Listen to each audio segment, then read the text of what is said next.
Hola, se me cortó el video anterior porque no me quedaba espacio en la memoria SD. He liberado algo de espacio, pero voy a ir rápido. Estábamos diciendo que la nacionalidad, consta de 4 características básicas.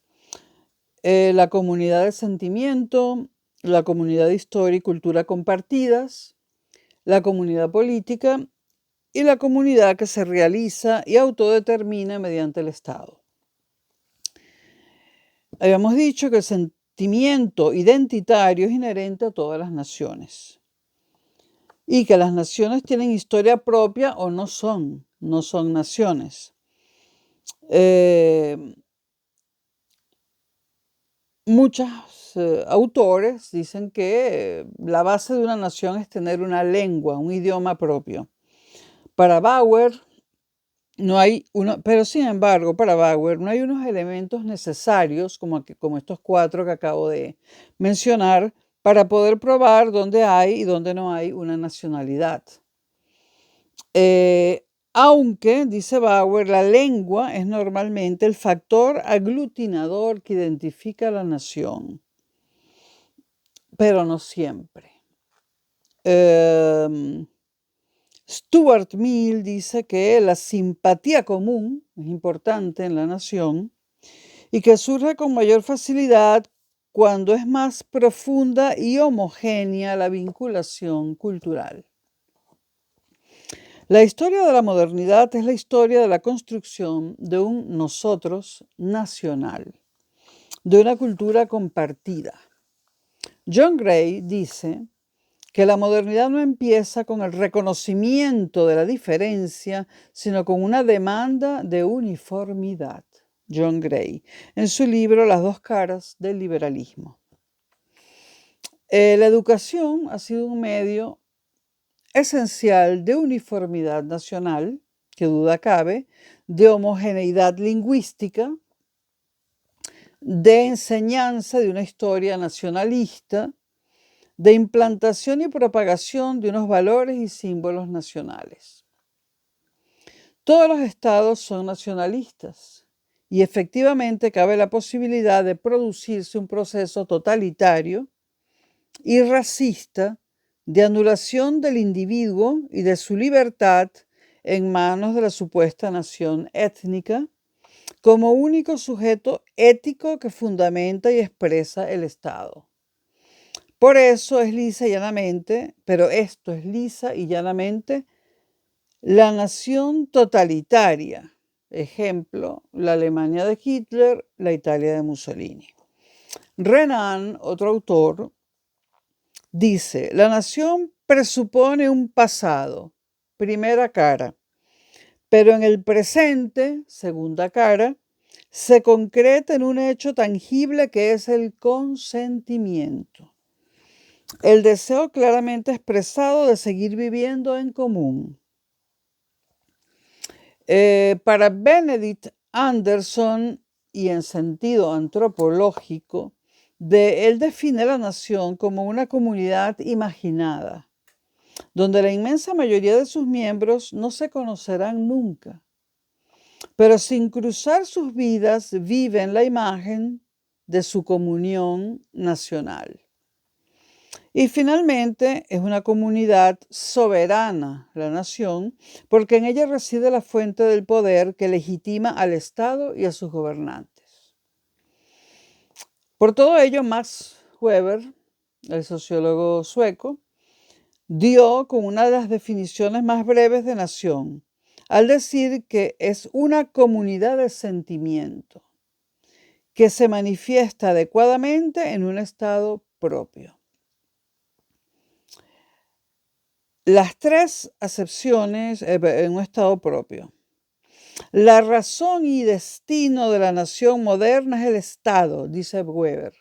Y esto es muy importante. Max Weber. La razón, dice, y el destino de la nación moderna es el Estado. Por eso se aboga por un Estado palestino. La nación cultural y la nación política se buscan y encuentran en la nación jurídica o Estado propio. Hay un manual de ciencia política de Caminal que aclara muy bien estos conceptos. Una nación con voluntad política de autogobierno, sin conseguir este objetivo, por ejemplo, Palestina nuevamente, o su reconocimiento internacional como Estado nacional, es una nación incompleta en su sentido moderno.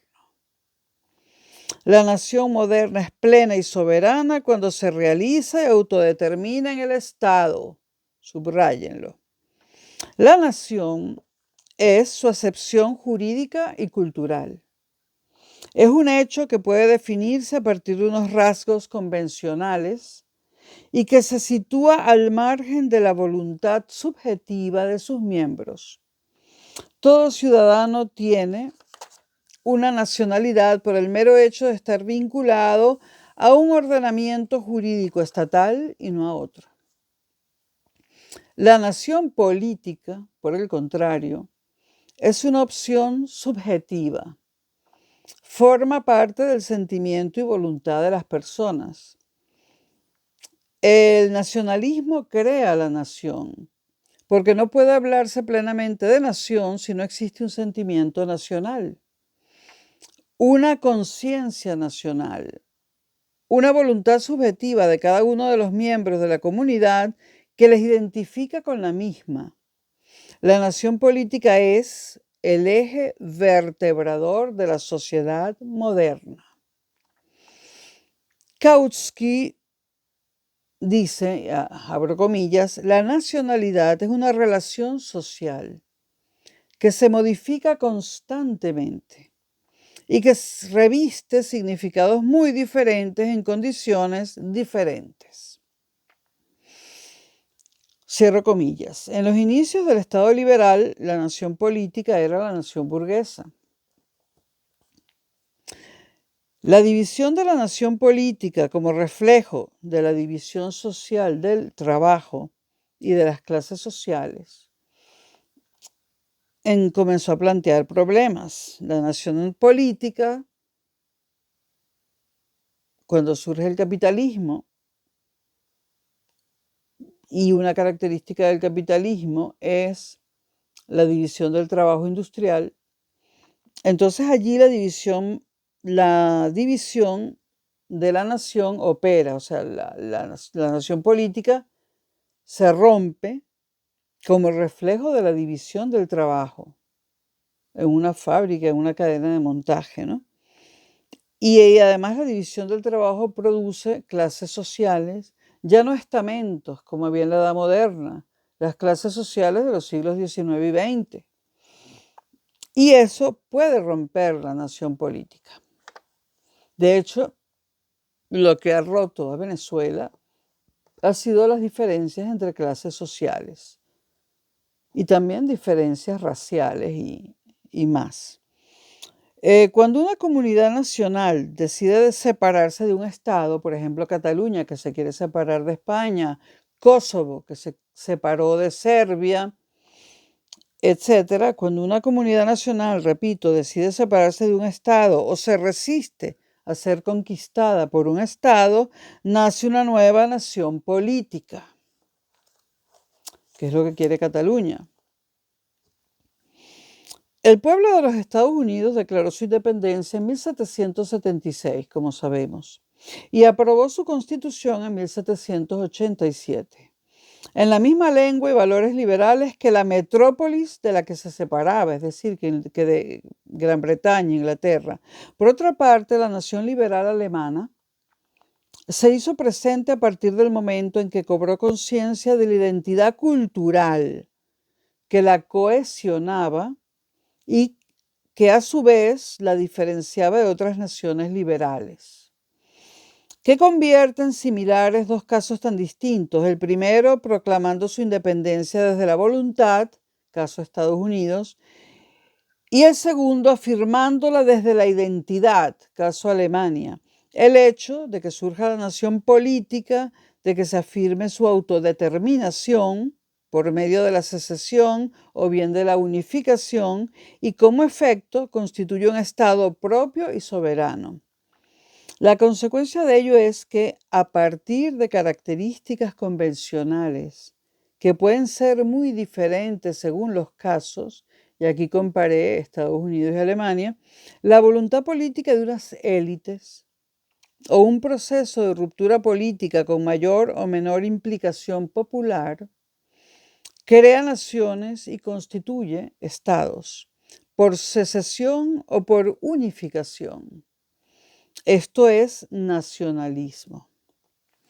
Paralelamente, la nación política, cuya base material es la economía liberal, tiene una homogeneidad ficticia en la medida que está basada en la división social del trabajo y en la estructura de clases que caracterizan el sistema capitalista. El hecho de la nación dividida convierte al Estado, desde una concepción hegeliana, en un ente absoluto de cohesión social. La inexcusable homogeneidad del Estado tiene que ser garantizada por encima de las diferencias sociales y culturales que expresan realmente lo que la sociedad civil es. Ese es el papel del Estado. Mantener cohesionada a la nación, aunque surjan diferencias, por ejemplo, de clases sociales. Sería contrario a la propia esencia del Estado moderno, sería contrario a la esencia del Estado moderno, aceptar que se traslade la división de la nación real al mismo seno del Estado nacional. Un Estado dividido no es concebible porque es un no Estado.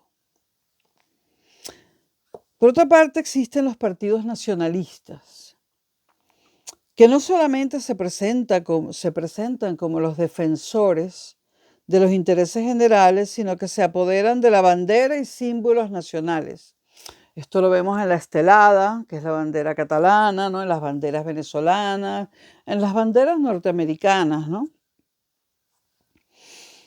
En este sentido, el nacionalismo impregna a todas las demás ideologías.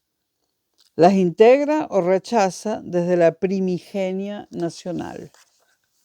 El hombre moderno es modular y nacionalista, ha escrito Gellner en su libro Condiciones de la Libertad.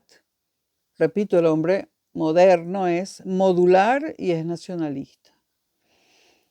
Es decir, ya no ocupa un puesto fijo en una sociedad tradicional y jerarquizada.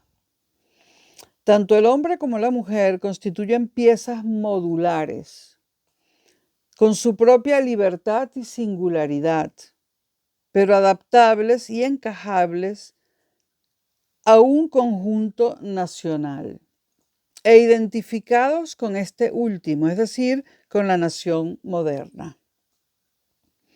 Entre el individuo modular y la nación liberal se encuentra una red de instituciones cada vez más compleja, con las que cada uno mantiene unas relaciones fundadas en una libertad de elección y acción.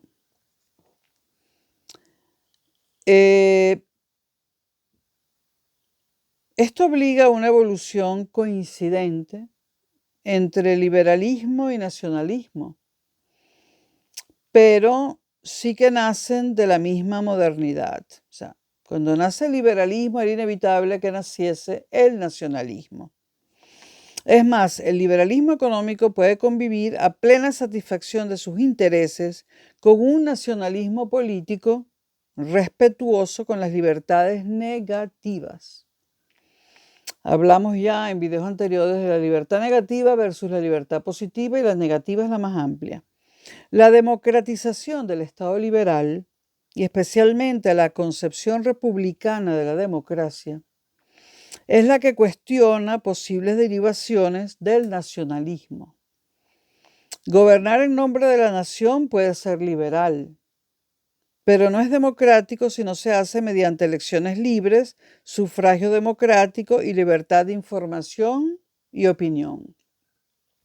En el justo momento en que una nación se expresa mediante elecciones democráticas, muestra toda su diversidad y pluralismo, porque toda sociedad es plural y diversa, y eso hay que tenerlo en cuenta.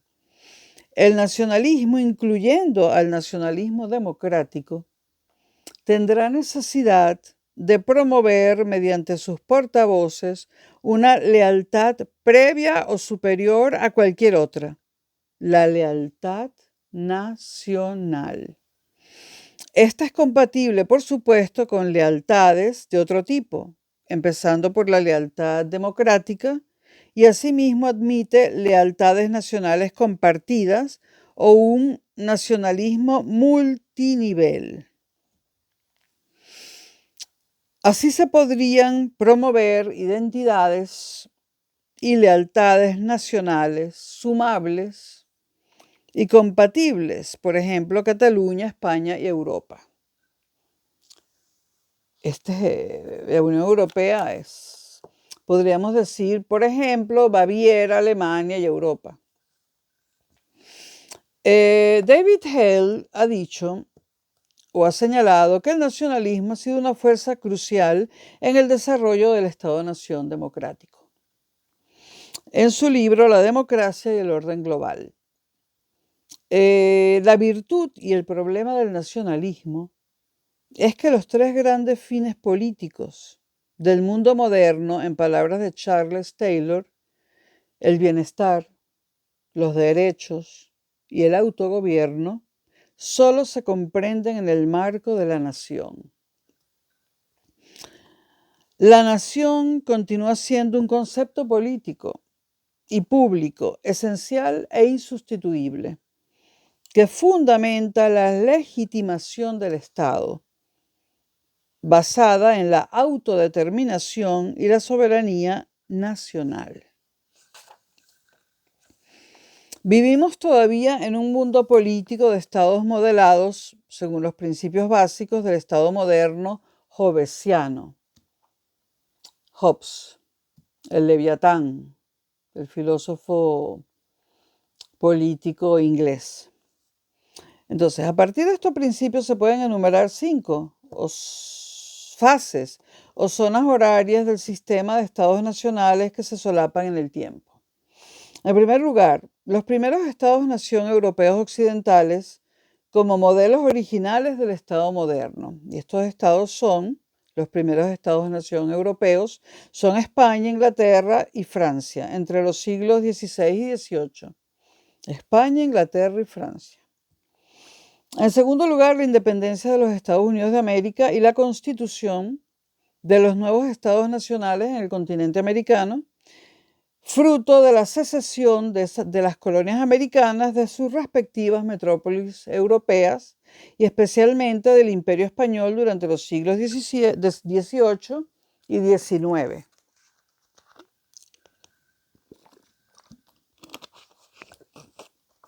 Estas cosas, por llamarlas así, produjeron naciones o parieron naciones. Los nacionalismos, en tercer lugar, los nacionalismos europeos tardíos que dieron lugar a nuevos estados nacionales por medio de la unificación, por ejemplo, Alemania e Italia, que ya lo mencioné, no se hubiesen podido conformar esos dos países si no fuera por el nacionalismo, la secesión, por ejemplo, Noruega, o bien como resultado de la Primera Guerra Mundial y de la disolución del Imperio Austrohúngaro, dentro de esa fase de explosión generalizada del nacionalismo y del principio de autodeterminación de las naciones, se incluyen también la Commonwealth of Nations como regulación de la creciente liberalización de relaciones entre el Imperio Británico y sus dominios, Canadá, Australia, Nueva Zelanda. El nuevo nacionalismo expansionista de Japón y los nuevos nacionalismos europeos occidentales de las llamadas naciones sin Estado. Desde Irlanda, que conseguirá finalmente la independencia en 1937 con el litigio pendiente de Irlanda del Norte, hasta los casos de Cataluña, Euskadi, Escocia y otros. Segunda mitad del siglo XIX y primer tercio del siglo XX.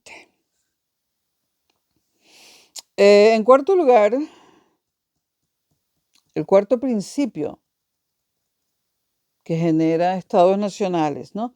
La extensión del nacionalismo y de los movimientos nacionalistas a los otros continentes, Asia y África, en el periodo de entreguerras y su culminación con el surgimiento y constitución de una nueva oleada de estados nacionales independientes.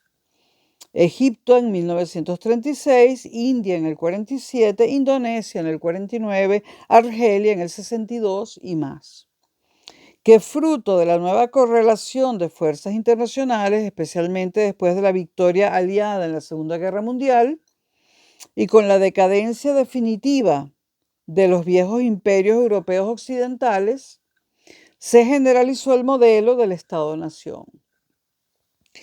El proceso vino normalmente caracterizado por los conflictos violentos frente a la metrópolis imperial y posteriormente por la reaparición de la violencia en las divisiones internas dentro del Estado ya independiente. La constitución del nuevo Estado de Israel, 1948, es todo un paradigma que identifica una nueva época de múltiples conflictos nacionalistas. Es una época marcada y condicionada por la división del mundo bajo la influencia de las dos potencias imperiales, Estados Unidos y la Unión Soviética. Y hay un quinto principio que engendra Estados-naciones. La quinta y última surge como consecuencia del final de la Guerra Fría y del derrumbamiento del Imperio Soviético en 1989, así como sus efectos sobre el bloque socialista con la eclosión neonacionalista y el surgimiento de más de 20 estados nuevos o restablecidos en el centro y este europeos y en Asia. El mundo cuenta hoy en torno a 200 estados, cifra que contrasta con los 51 estados que constituyeron las Naciones Unidas en 1945. Anthony Smith dice, y cito, dice, una línea roja atraviesa la historia del mundo moderno, desde la toma de la Bastilla hasta la caída del muro de Berlín. Es decir, desde 1789 hasta 1989. 2 siglos. La línea roja tiene un nombre, el nacionalismo. Y su historia es el hilo conductor básico que une y divide a los pueblos del mundo moderno. El nacionalismo es una ideología que legitima la existencia y la permanencia del Estado como nación y que fundamenta al mismo tiempo la construcción de naciones que afirman su derecho de autodeterminación. Hechter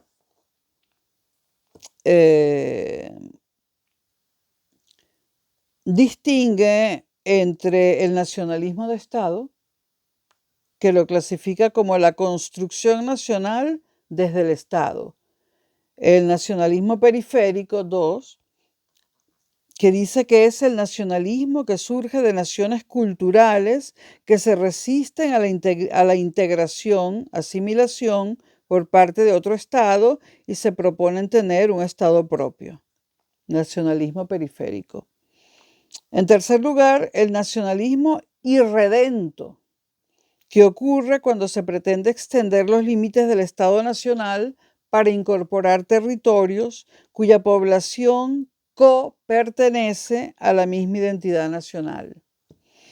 Y cuarto, el nacionalismo unificador, cuando se promueve la construcción y constitución de un Estado nacional único sobre un territorio culturalmente homogéneo pero políticamente dividido.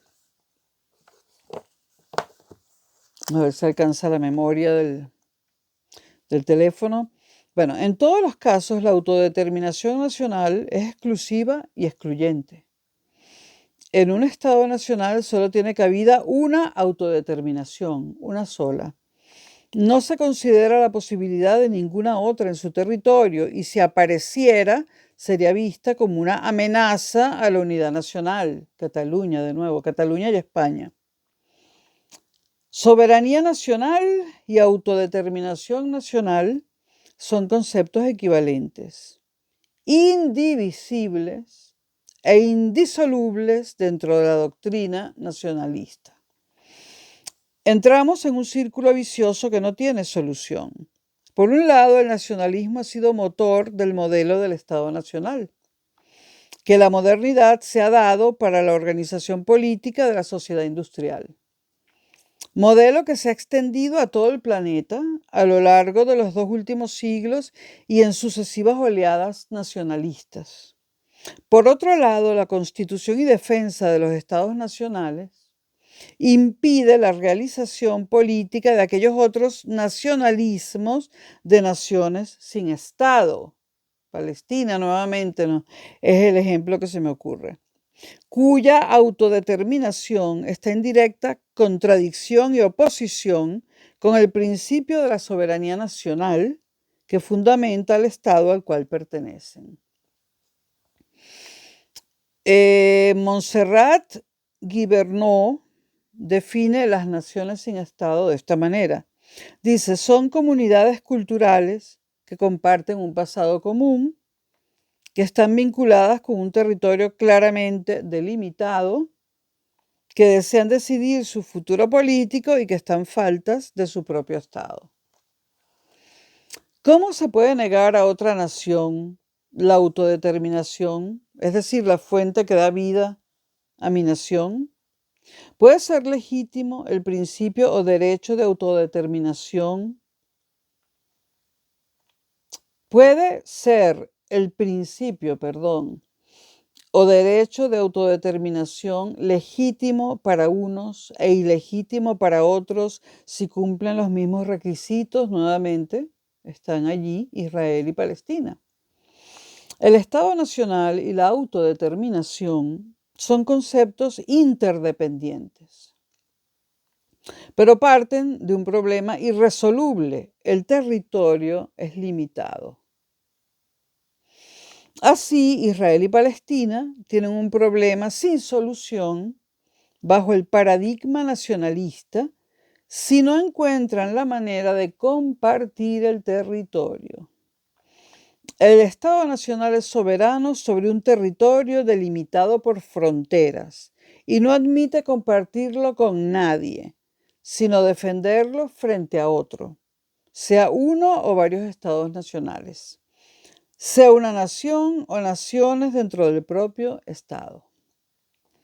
La única autodeterminación que concibe el Estado Nacional es la que le corresponde a la población, vinculada territorialmente con y por el ordenamiento jurídico estatal.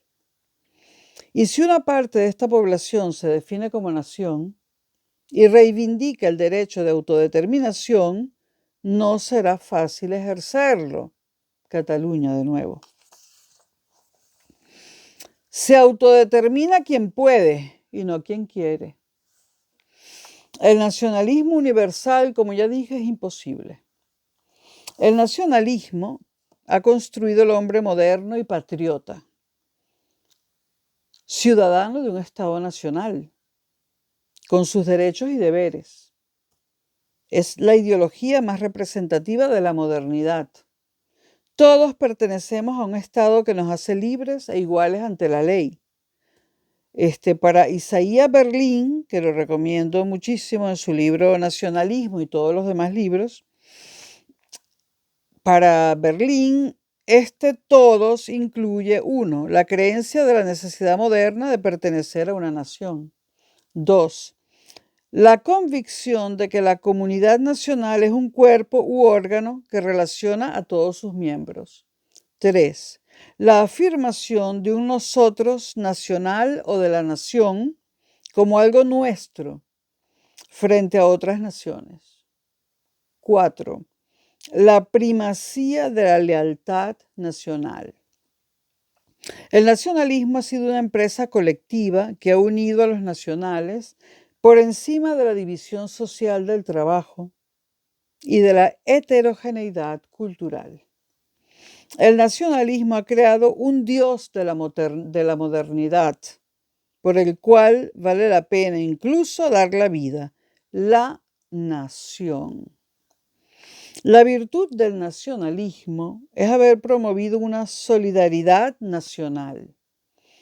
Su defecto es haber ocultado las divisiones internas de la nación y haber señalado la división entre naciones.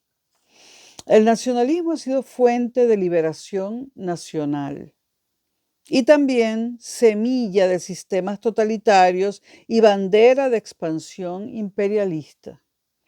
El nacionalismo es una ideología moderna con una capacidad movilizadora infinitamente superior a cualquier otra.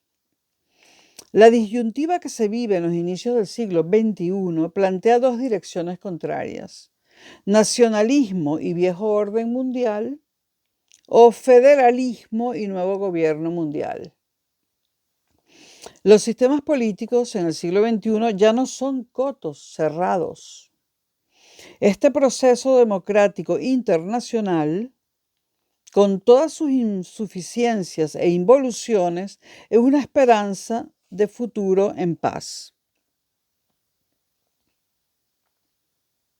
Cada vez resulta menos defendible para muchos la resistencia a un orden mundial fundado en el derecho, que obliga a todos los poderes públicos, un derecho internacional y un gobierno mundial, por encima de todos los estados, que sustituye al viejo orden mundial basado en el dominio del más poderoso, en la ley del más fuerte.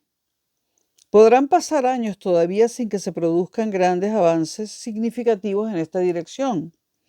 Incluso pueden reproducirse grandes conflictos internacionales, pero la única salida válida para la paz y la convivencia democrática es la instauración de un orden mundial fundado en la ley y la justicia.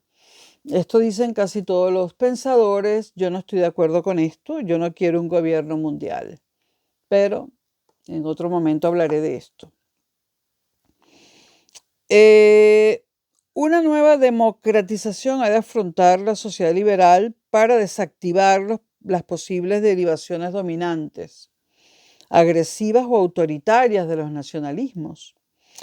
Es el reconocimiento del pluralismo nacional. Es necesario que cada nación reconozca que dentro de sí hay una pluralidad. Es necesario menos nacionalismo y más federalismo. El federalismo puede ser la ideología llamada a suceder al nacionalismo en las sociedades democráticas y plurinacionales. La transición entre la época del nacionalismo y un futuro federalista y multinacional es posiblemente lo que estemos viviendo. ¿Quién sabe? Yo creo que nos va a dar la vida, para quienes vivan muchos años más, muchas sorpresas en este sentido. El federalismo no será una ideología superadora del nacionalismo, hasta que no sea promovido como una forma alternativa y republicana de organización territorial de los poderes públicos, basada en la codeterminación entre naciones y la soberanía divisible y compartida.